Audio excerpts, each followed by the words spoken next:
मैं श्री प्रकाश हाजीपुर से आपके समक्ष अमेरिका में हिंसात्मक आंदोलन के संबंध में कुछ बातें रखना चाहता हूँ। अमेरिका में एक अश्वेत व्यक्ति जॉर्ज फ्लॉयड की हत्या के फलस्वरूप एक बहुत बड़ा विवाद उत्पन्न हो गया है। सारे अमेरिका में आंदोलन हो रहा है और अश्वेत और श्वेत दोनों आंदोलन पर उतर आए हैं। जॉर्ज फ्लॉयड की हत्या इसलिए की गई थी, उसने $20 के एक फर्जी नोट को चलाने का प्रयास किया था।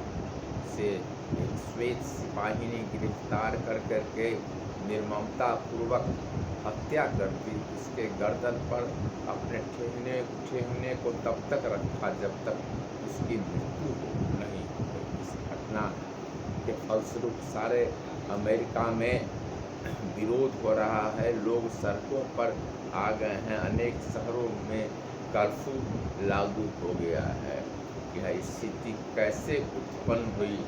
यह अश्वेतों के प्रति इतना तीव्र विरोध श्वेतों के मन में क्यों है, यह एक अलग प्रश्न है। हालांकि बहुत सारे श्वेत लोगों ने भी इस अश्वेत का बर्बरतापूर्वक की गई हत्या का वे लोग भी विरोध कर रहे हैं। स्वयं अमेरिका के राष्ट्रपति ने भी इस हत्या की पूरी जांच कराने का आश्वासन दिया है। इसके बावजूद भी अमेरिका के अधिकांश लोग इस हत्या से उद्वेलित हैं। यह समस्या अमेरिका में रंग भेद की समस्या बहुत पुरानी है। जब अमेरिका आज़ाद हुआ था उस समय वहाँ दासों के साथ बड़ा ही अमानुषिक व्यवहार किया जाता था।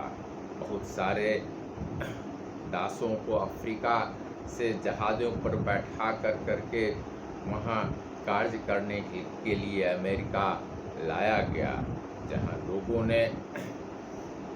जहाँ वे खेतों में काम करते थे। उन्हें किसी प्रकार की स्वतंत्रता नहीं प्राप्त थी।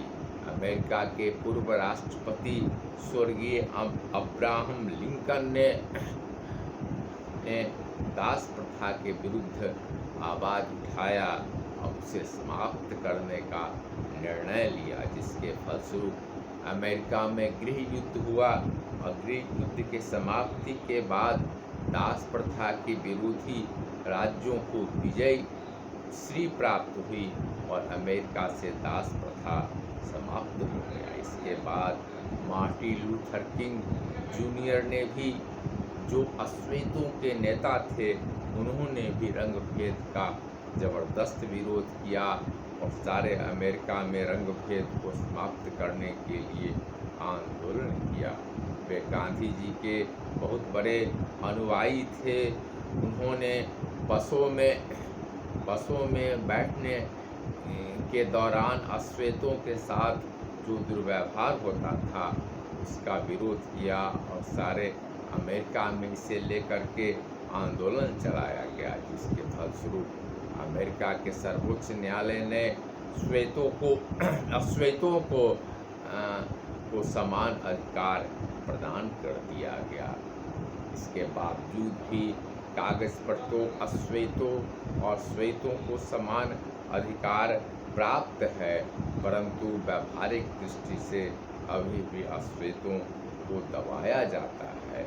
इसके फलस्वरूप उनके मन में व्यापक रोष है। इस तरह की घटना सिर्फ एक ही घटना नहीं है, इस तरह की अनेक घटनाएं अमेरिका में घटती रहती हैं और पहले भी घटी है। प्रश्न उठता है कि आधुनिक युग में जब सभ्यता अपनी ऊंचाइयों के शिखर पर पहुंच गई है, उस स्थिति में अमेरिकी समाज में इस तरह की स्थिति अत्यंत ही निंदनीय और शोचनीय है। विश्व समुदाय ने भी इस घटना की निंदा की है।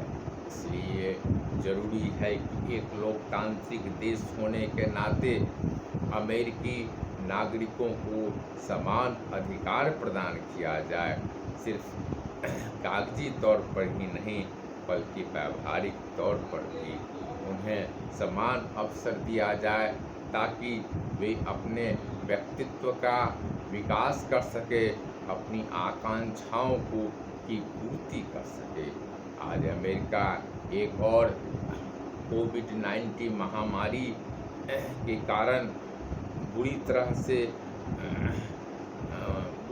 तरह से जूझ रहा है और दूसरी ओर इस घटना के फलस्वरूप अमेरिकी समाज में असंतोष और हिंसा का माहौल उत्पन्न हो गया है। यह अमेरिका के लिए निश्चित रूप से संकट का समय है। इसे दूर करने के लिए ताकत का इस्तेमाल नहीं कर के सभी पक्षों को वार्ता के टेबल पर बुला करके इस तरह की समस्या का समाधान करना चाहिए। अमेरिका में अगले नवंबर माह में चुनाव होने जा रहे हैं। इस दृष्टि से भी, चुनाव की दृष्टि से भी वर्तमान समस्याओं का काफ़ी महत्व है। चुनाव में भी इन दो समस्याओं का, कोविड-19 महामारी का एवं अश्वेत व्यक्ति के साथ किए गए दुर्व्यवहार का व्यापक असर पड़ सकता है। इसलिए समय रहते एक और जहां महामारी पर नियंत्रण स्थापित करना है, दूसरी ओर अश्वेतों के साथ श्वेत सिपाही के द्वारा किए गए बर्बर व्यवहार से जो असंतोष उत्पन्न हुआ है उसे दूर करना भी अत्यंत आवश्यक है ताकि अमेरिका में सभी को समान अधिकार और अवसर प्राप्त हो सके। अमेरिका आर्थिक दृष्टि से और सैनिक दृष्टि दोनों से विश्व का महाशक्ति है और लोकतांत्रिक देशों का वह नेतृत्व करता है। इस दृष्टि से अमेरिका में शांति कायम रखना बहुत ही आवश्यक है ताकि अमेरिकी समाज का भी विकास हो और विश्व के लोकतांत्रिक शक्तियों को भी वह समर्थन देने में सक्षम हो सके। इस परिस्थिति में अमेरिकी नेतृत्व को समझबूझ से काम लेते हुए अमेरिका में पैदा हुए असंतोष पर नियंत्रण स्थापित किया जा सके और गोरे और काले दोनों लोगों को समान अधिकार व्यावहारिक रूप से प्रदान किया जा सके ताकि एक शांतिपूर्ण अमेरिकी समाज का निर्माण संभव हो और सारे विश्व के लिए भी यह शुभकारी होगा ताकि विश्व के लोकतांत्रिक राष्ट्रों को वह ताकत पहुंचाता रहे, तभी जा कर के विश्व में उठ रहे तनाव को समाप्त करना संभव होगा और अमेरिकी नेतृत्व को भी सही बल या ताकत प्राप्त हो सके।